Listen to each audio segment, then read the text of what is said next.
Хятадын гангстер эмэгтэй.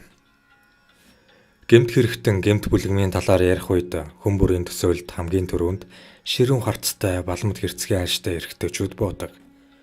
Гэтэл Хятад улсад Си Цайпин гэх гангстер эмэгтэй байдаг бөгөөд тэрээр Сээгч гэдгээр алдартай аж. Тэрээр олон жилийн турш гэмт бүлгмийн толгойлогч хийж байсан гин. Гэвч түүний энэхүү эрх мэдэл Чүнцийн хотод болсон гэмт хэрэгтэй холбоотой шүүх хурлаас 18 жилийн хорих ял сонссноор дууссан юм. Ингээд энэхүү бүсгүйн дуйлант хэргийн талаар сонирхцгоё.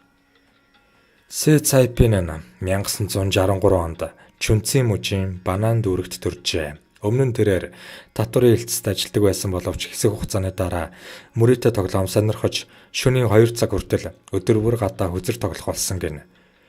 Нэгэнтэл тэр өөрөө хөзөр тоглох дуртай юм чинь яагаад казино нээж болохгүй гэж бодож эхэлсэн байна. Үүнээс гадна тэрээр хотын хууль зүйн төвчөөний дарга хотын цагдаагийн даргасан Венцианы бэр байсан учраас бэртээ казино нэгтэн туслаа зогсохгүй. Казиногийн үйл ажиллагаанд гар бие оролцож хууль бус зүйлийг маш ихээр хийж байсан гэнэ.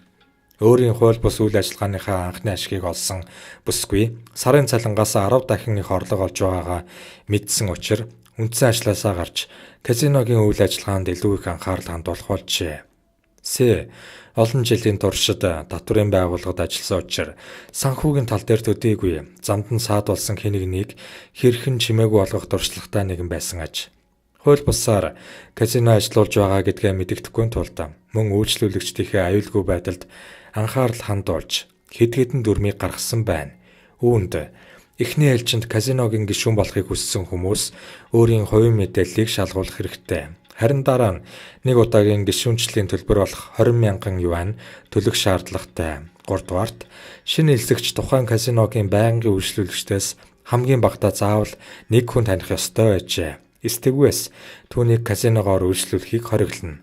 Удалгүй Хятад даяар 80 орчим Сээгчтэй холбоотой казино нэгдэж олон 10 сая долларын орлогыг авчрах болжээ. Бүсгүй Хятадын томоохон гэмт бүлгмийн толгойлогч болж доороо олон зуун хүнийг удирдах болсон байна. Түүний өөртөө итгэх итгэлд хязгаар гэж байгаагүй учраас нэг казиногоо Чүнцийн хотын дээд шүүх болон прокурорын газрын эсрэг талд нээсэн байна. Ийхүү асар хэмжээний орлоготой болсон Сэ амьдралаас аз жаргалыг мэдэрч тансаг зэрэглэлийн хаус руу нүүж амттай далайн гаралтай бүтээгдэхүүнээр хооллож хамгийн шилдэг гэсэн бүхнийг хэрэглэж эхэлжээ. Түүний нөхрийн хувьд хориотой бүтээгдэхүүн ихээр хэрэглэхээс гадна хосуудын харилцаа аль хэдийн хөрсөн учраас тэд нэг гэр бүл гэхээсээ илүү ажлын хамтрагчид мэт амьдрах болсон гин. Удалгүй 43 настай бүсгүй мөнгө эрх мэдэл хангалттай байгаач дотны харилцаа бэлгийн амьдралд дутагдж байгаагаа ойлгожээ. Ингээд нэгэн шөнийн клубт тэрээр тунч дажгүй залуутай танилцаж залууд ажлын санал тавьсан гэхэд болно. Залууч уг саналыг хүлээн зөвшөөрч Сэд үйлчилснийхээ төлөө 100 мянган юань бэлнээр авахаас гадна бүсгүйн кредит картыг хүснээрээ хэрэглэж дуртай зүйлээ авч байсан гэнэ.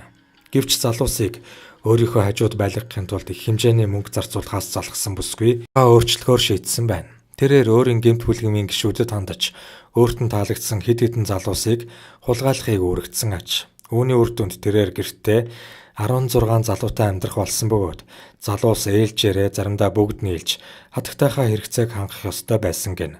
Тэд бүсгүйн гэрээс гарах, гар утас болон интернет хэрэглэх боломжгүй байжээ.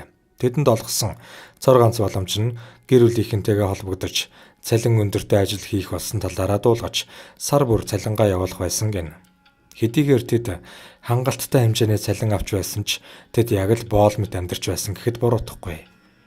Хятад улсад чи аз жаргалтай амьдарч эцэст нь уйдаад ямар нэгэн өөр этгээд зүйлийг хүсэх болно гэсэн хэллэг байдаг.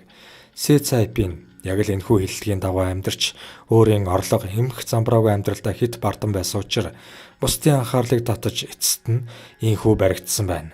Хэдийгээр Сэ маш олон гэмт хэрэг хийсэн ч бүсгүйн барьцаанд байсан залуус цалингаа авч чадахгүй байхгүй хэмээн айж түүнийг огт буруутгаагүй гэнэ. Тиймээс Сэг хүн барьцаасан хэрэгт буруутгах боломжгүй болжээ. Харин Сэ өөрөө 2009 онд хууль бус казино байгуулсан гэдгээ хүлээн зөвшөөрсөн учраас 18 жилийн хорих ял 1 сая юаны мөнгөнд торгуул төлөх ялыг сонссон байна.